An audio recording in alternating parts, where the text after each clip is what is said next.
Chapter 29. The Remarkable Jailbird Basket. Local branch of the ephemeral Swords and Plowshares Society, along with the go-getters from Quickpack, formed a massive line at the bread products flour depot. Passers-by stopped to gawk. "What's the line for?" people asked. In any tedious line at a store, there's always that one person whose chattiness increases the further they are from the entrance, and Polsav was the furthest of all. "We've come to this," the fire chief grumbled. "Soon we'll all be eating oilseed cake. Things were better even in 1920. There's only 4 days' worth of flour left in the city." Citizens skeptically twirled their mustaches, arguing with Polsav and citing the Stargorod Truth newspaper. After proving to Polsav, as clear as 2 times 2 equals 4, that there was plenty of flour in the city and that there was no need to cause panic, the citizens rushed home, grabbed all their cash, and joined the flour line. The Quickpack guys, having bought up all the flour in the depot, moved on to groceries and started a tea and sugar line. Within 2 days, Stargorod was gripped by a food and goods crisis. State stores and co-ops, having sold out their daily supply of goods in 2 hours, demanded reinforcements. Lines were everywhere. There were shortages of grains, sunflower oil, kerosene, yeast, baked bread, and milk. At an emergency meeting in the Regional Executive Committee, it was revealed that 2 weeks' worth of supplies had already been sold. Representatives from the co-ops and state trade organizations proposed limiting the sale of goods to 1 pound of sugar and 5 pounds of flour per person until the supply's en route arrived. The next day, an antidote was invented. Alchin was first in line for sugar. Behind him were his wife, Sashchin, Pasha Emilyevich, 4 Yakovleviches, and all 15 of his elderly dependents in their threadbare finery. After extracting half a pud, about 18 pounds of sugar from the Stargiko store, Alchin led his line to another co-op, cursing Pasha Emilyevich along the way for having devoured his allotted pound of sugar. Pasha was piling sugar onto his palm and shoveling it into his wide mouth. Alchin was busy all day. To avoid shrinkage and spillage, he removed Pasha Emilyevich from the line and put him to work hauling the purchased goods to the farmer's market. There, Alchin shyly resold the acquired sugar, flour, tea, and marquisette fabric to private shops. Polsav stood in lines mainly on principle. He had no money and couldn't buy anything anyway. He drifted from line to line, listening to conversations, making sarcastic remarks, raising his eyebrows meaningfully, and prophesying doom. The result of his insinuations was that the city was filled with rumors about the arrival of an underground organization from the Swords and Plowshares region. Governor Diadiev made 10,000 rubles in 1 day. Even Kisliarsky's wife didn't know how much the chairman of the Stock Exchange Committee had made. The thought that he belonged to a secret society haunted him. The rumors circulating in the city terrified him completely. After a sleepless night, the chairman of the Stock Exchange Committee decided that only a sincere confession could shorten his prison sentence. "Listen, Henrietta," he said to his wife, "it's time to move the business to your brother-in-law." "What are they really coming?" Henrietta Kisliarskaya asked. "They might come. If there's no free trade in the country, then I'm bound to end up in jail someday, right? So should I pack your things already? My miserable life, always bringing you care packages. And why can't you just be a Soviet employee? Your brother-in-law is a union member and nothing happens to him, but you just have to be a red merchant." Henrietta didn't know that fate had elevated her husband to the chairmanship of the Stock Exchange Committee. That's why she was calm. "I might not come home tonight," Kisliarsky said. "If Rubens comes for the money, tell him I don't have it. Goodbye, Rubens can wait. Maybe you should take a hot plate with you." "They're going to let me keep a hot plate in my cell. Give me my jailbird basket." Kisliarsky had a special jailbird basket. Made to order, it was completely versatile. When unfolded, it became a bed. Half unfolded, it was a table. It also served as a closet. It had shelves, hooks, and drawers. His wife packed a cold dinner and fresh linens into the versatile basket. "You don't have to see me off," the experienced husband said. "If Rubens comes for the money, tell him I don't have it. Goodbye, Rubens can wait." And Kisliarsky sedately walked out into the street, carrying the jailbird basket by its handle. "Where are you going, Citizen Kisliarsky?" Polsav called out. He was standing by a telegraph pole, shouting encouragement to a communications worker who was climbing toward the insulators, clinging to the pole with iron claws. "I'm going to confess," Kisliarsky replied. "To what?" "To Swords and Plowshares." Viktor Mikhailovich was speechless, and Kisliarsky, sticking out his egg-shaped belly, girded with a wide summer belt with a patch pocket for his watch, slowly walked toward the regional prosecutor's office. Viktor Mikhailovich flapped his wings and flew to Diadiev. "Kisliarsky is a provocateur," the fire chief shouted. "He just went to inform on us. You can still see him." "What, and he has the basket with him?" the Stargorod governor exclaimed in horror. "Yes, he does." Diadiev kissed his wife, shouted that if Rubens came, she shouldn't give him any money, and rushed out into the street. Viktor Mikhailovich spun around, moaning like a hen that had just laid an egg, and ran to Vladia and Niksha.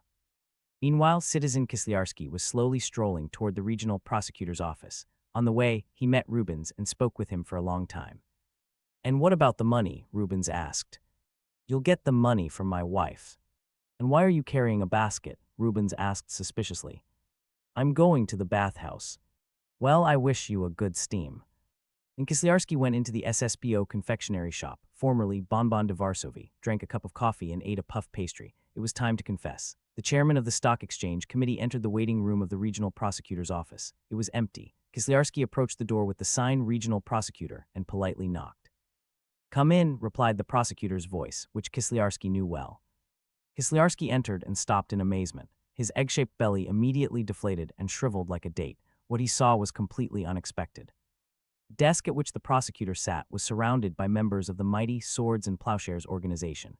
Judging by their gestures and tearful voices, they were confessing everything. "There he is," Diatlov exclaimed, "the ringleader and Octobrist." "First of all," Kisliarsky said, placing the jailbird basket on the floor and approaching the desk, "first of all, I'm not an Octobrist. Secondly, I've always sympathized with the Soviet government. And thirdly, the ringleader isn't me, but Comrade Charishnikov, whose address is Krasnoarmskaya Street," Diatlov shouted. "Number 3, Vladia and Niksha chorused. In the courtyard and to the left, Viktor Mikhailovich added, "I can show you." 20 minutes later, Charishnikov was brought in, who first of all declared that he had never seen any of the people in the room in his life. Following this, without any pause, Charishnikov informed on Alina Stanislavovna, Ippolit Matveyevich, and his mysterious companion.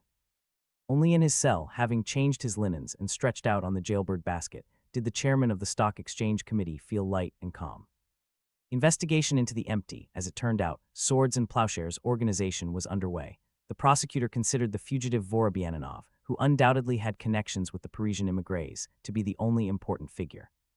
During the crisis, Madame Gritsitseva-Bender had managed to stock up on food and goods for her shop for at least 4 months. Calmed down, she again became sad about her young husband, languishing in the meetings of the small council of people's commissars. A visit to a fortune teller brought no comfort. Alina Stanislavovna, alarmed by the disappearance of the entire Stargorod Areopagus, dealt the cards with outrageous carelessness. Cards foretold either the end of the world, or a raise in salary, or a meeting with her husband in a government building, and in the presence of a malevolent figure, the King of Spades. And the fortune-telling itself ended strangely. Agents, Kings of Spades, arrived and took the fortune teller to a government building, to the prosecutor. Left alone with the parrot, the widow was about to leave in confusion when the parrot struck its beak against the cage, and for the first time in its life, spoke in a human voice. "We've come to this," it said sardonically, and plucked a feather from under its wing. Madame Gritsitseva-Bender rushed to the door in fear. A hot, rambling speech poured out after her. The ancient bird was so shocked by the visit of the agents and the removal of its mistress to a government building that it began to shout out all the words it knew. Viktor Mikhailovich Polsov occupied the largest place in its repertoire. "Given the absence of," the bird said irritably. And turning upside down on its perch, it winked at the widow, who was frozen at the door as if saying, "Well, how do you like that, widow?" "Mother of mine," the widow groaned. "What regiment did you serve in?" the parrot asked in Bender's voice. "Crrrrrak, Europe will help us." After the widow's flight, the parrot straightened its bib and said the words that people had been unsuccessfully trying to extract from it for 30 years. "Polly is a fool." The widow ran down the street, wailing, and at home, a fidgety old man was waiting for her. It was Varfolomych, who had lost weight after his grandmother's death. In response to the ad, Varfolomych said, "I've been waiting 2 hours, miss." A heavy hoofbeat of premonition struck Gritsitsaeva's heart. "Oh," the widow sang, "my soul is weary. It seems that Citizen Bender has left you. Did you place an ad?" The widow fell onto the sacks of flour. "What weak constitutions you have," Varfolomych said sweetly. "I would like to clarify the matter of compensation from the start." "Oh, take everything. I don't care about anything now," the sensitive widow lamented. "So I know the whereabouts of your son, O Bender. What will the compensation be?" "Take everything," the widow repeated. 20 rubles, Varfolomych said dryly. The widow rose from the sacks. She was smeared with flour. Her flour-dusted eyelashes blinked intensely. "How much?" she asked again. 15 rubles, Varfolomych lowered the price. He sensed that it would be difficult to extract even 3 rubles from the unfortunate woman. Trampling on the sacks, the widow advanced on the old man, invoked heavenly power as a witness, and with its help achieved a firm price. "Well, fine, let it be 5 rubles, but I'll ask for the money up front. I have such a rule." Varfolomych took 2 newspaper clippings from his notebook, and without letting go of them, began to read.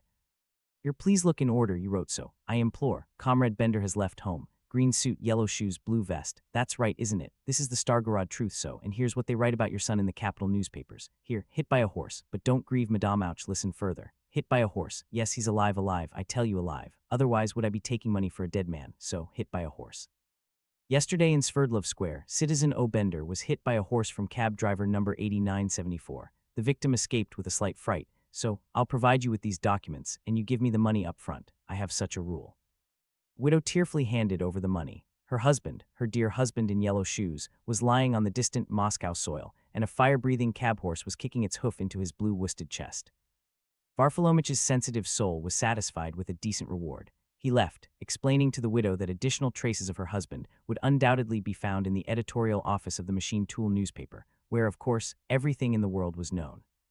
After the stunning blow that the inglorious end of his grandmother had dealt him, Varfolomich began to trade in dogs. He combined ads in the Stargorod Truth, after reading the ad.